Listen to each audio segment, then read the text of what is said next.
Hey there, people of the interwebs. It's me, Brandon Noel.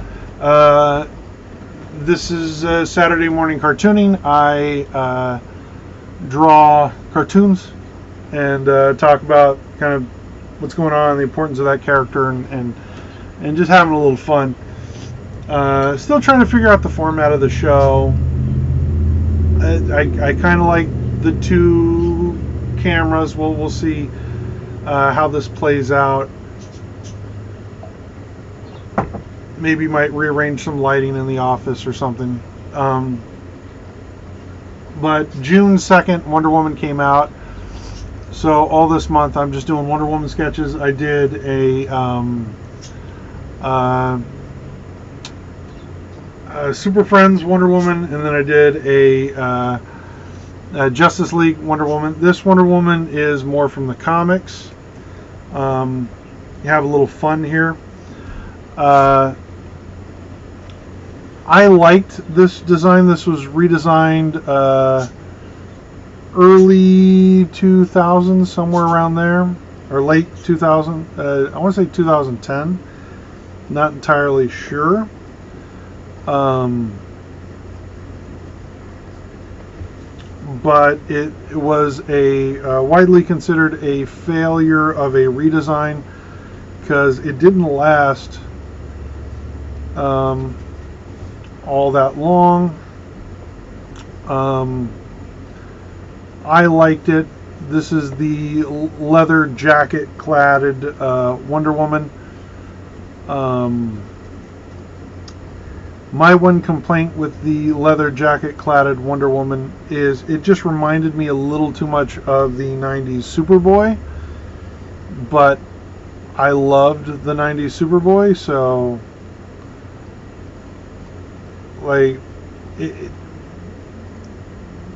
I wasn't too upset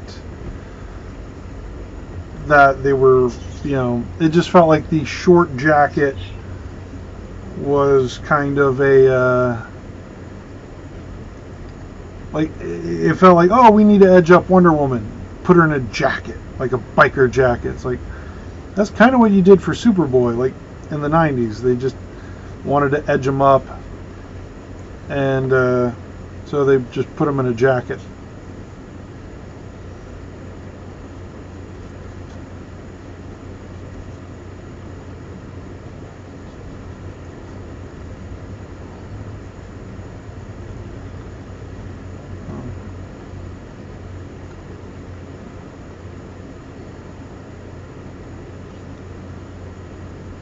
Honestly, don't think this Wonder Woman lasted all that long. I picked up a couple of issues. I remember there was some weird brainwashing time travel stuff going on. I was curious to see how it played out, and then the New 52 happened, and so that storyline was never technically resolved. They just rebooted the universe, and that's the downside of comic book collecting. Sometimes you just never get the resolution you want. You just you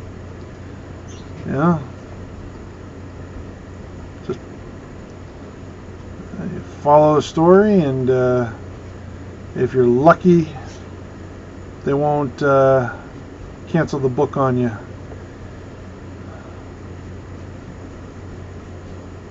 Or reboot the universe, so you never know what happens.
I do like it when comic books take risks, though, right? Like, this is out of the norm for Wonder Woman. This isn't your traditional Wonder Woman costume. Like, that's the advantages of comic books. Is like, yeah, we can take risks.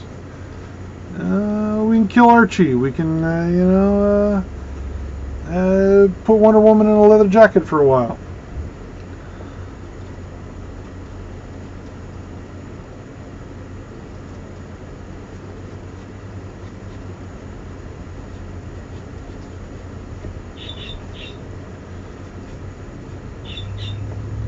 I kind of wish the leather jacket had stuck, but with a reboot, like, I understand why you want to go back to basics.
That's one of the reasons why I like animation designs so much. They're easier.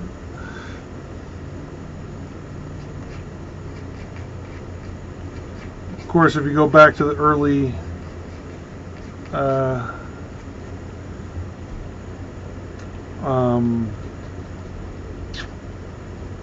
days of the New 52, you might remember that there was some controversy over Wonder Woman wearing pants, which this was the design just before the New 52, and nobody had a problem with her wearing pants. Like, in this version, she is wearing pants. I think it's ridiculous that, like, comic book fans can get upset over some of the most ridiculous things, like pants, no pants.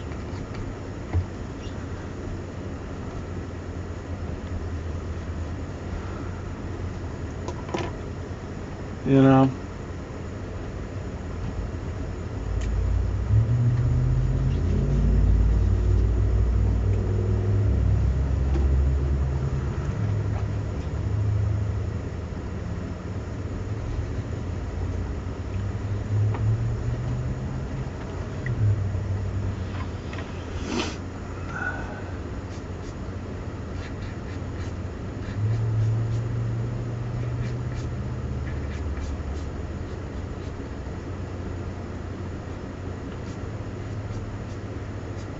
Talk a little bit about William Martin Malston, the creator of Wonder Woman. There's a great book called The Secret Origins of Wonder Woman. It's a biography on William Martin Malston. I did not get through the whole biography. I will preface with that. I started it, never finished it, because I am a bad human being.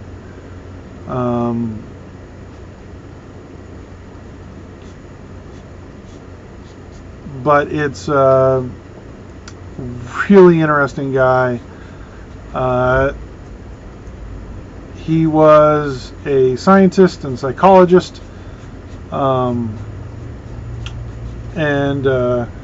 he created the systemic blood pressure machine, which led to the creation of the lie detector. He worked on the, real interesting guy.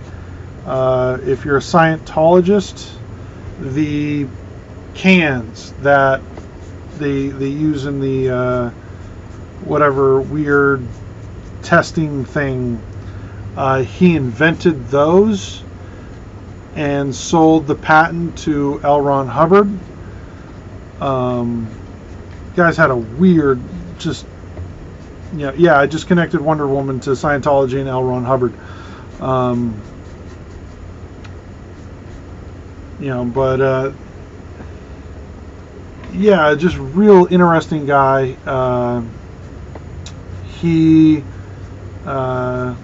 It's kind of interesting. The guy who created the lasso of truth also created the lie detector, or part of the team that created the lie detector.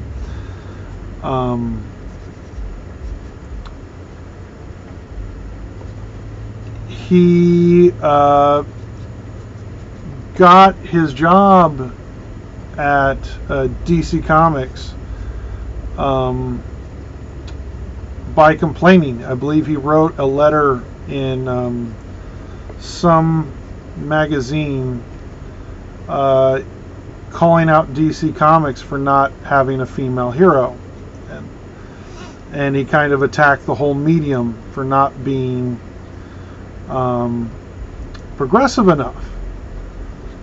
And DC's Comics response to the criticism was to hire him. So, in the history of comic books, I believe there's two people who have criticized comics and gotten jobs and became very prolific: William Martin Malston and Gail Simone.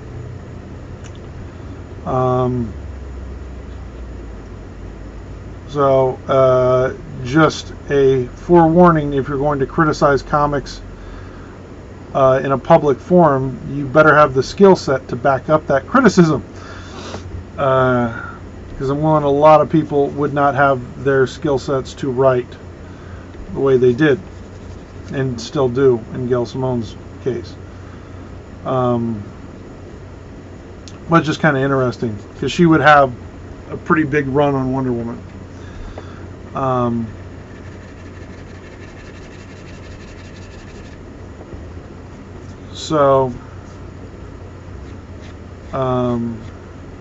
My point being, that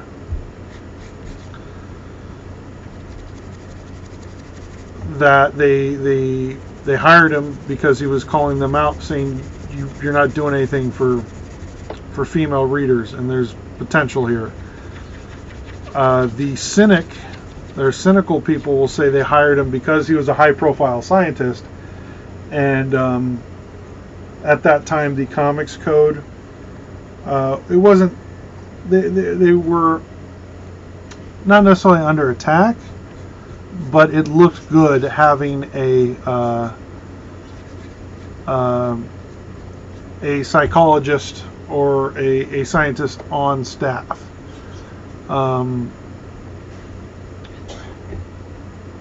Ed was it? Getting my Eds crossed up. Creator of Mad Magazine. He claimed to be a school teacher when they attacked his horror comics in the 50s. He may have been, may not have been, we don't know. There's no evidence to back up his claim. But anyway, William Martin Malston, just the creator of Wonder Woman, was just really interesting dude. He legitimately believed women were superior to men, and believed in 100 years we would be living in a society ruled by women. This was his personal beliefs. A matriarchy is, yeah. So,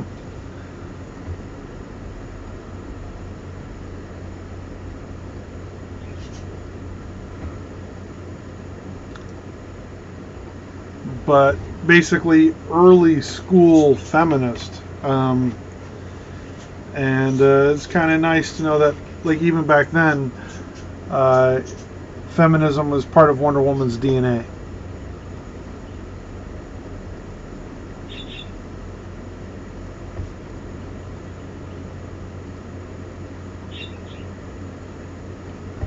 You know, like this has kind of always been a part of this character.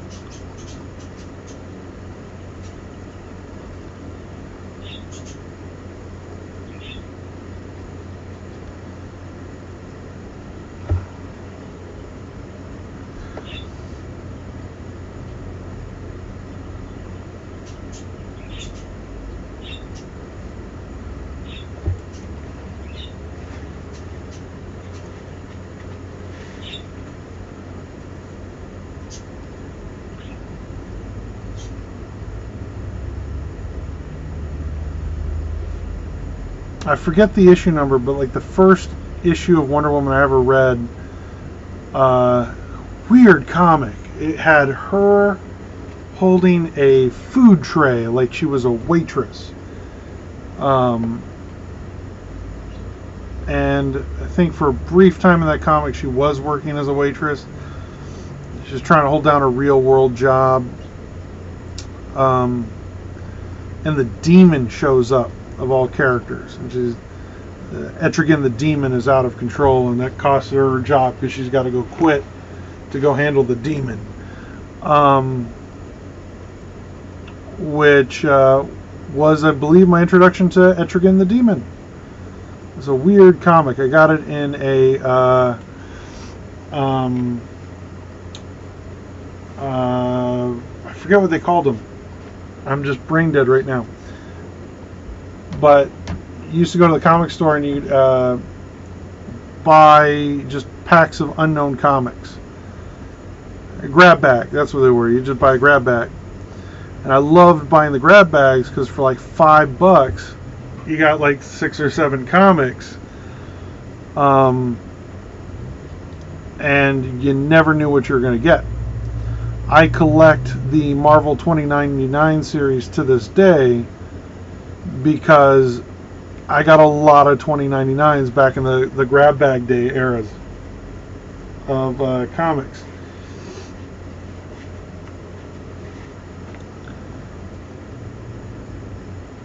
So, but yeah, my first Wonder Woman comic was a grab bag with weird cover and Etrigan the Demon.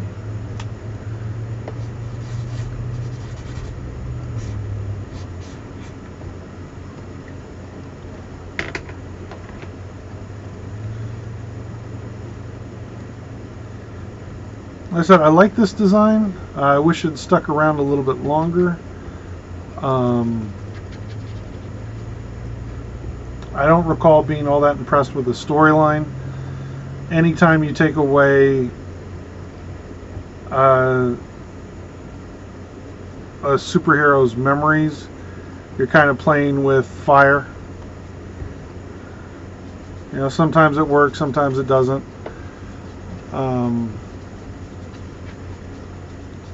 Again, the little jacket reminded me way too much of Superboy, but it had been like, I think 14 years since Superboy had the little jacket. So there's no reason why Wonder Woman couldn't have had the little biker jacket.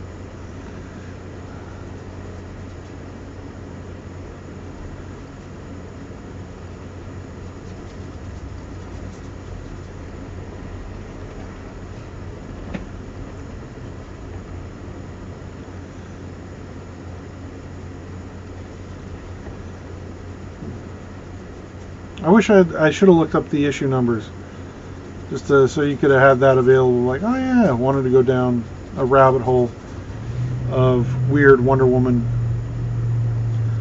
Believe me, there's a rabbit hole of weird Wonder Woman out there. Pretty much anything in the 90s is going to get weird.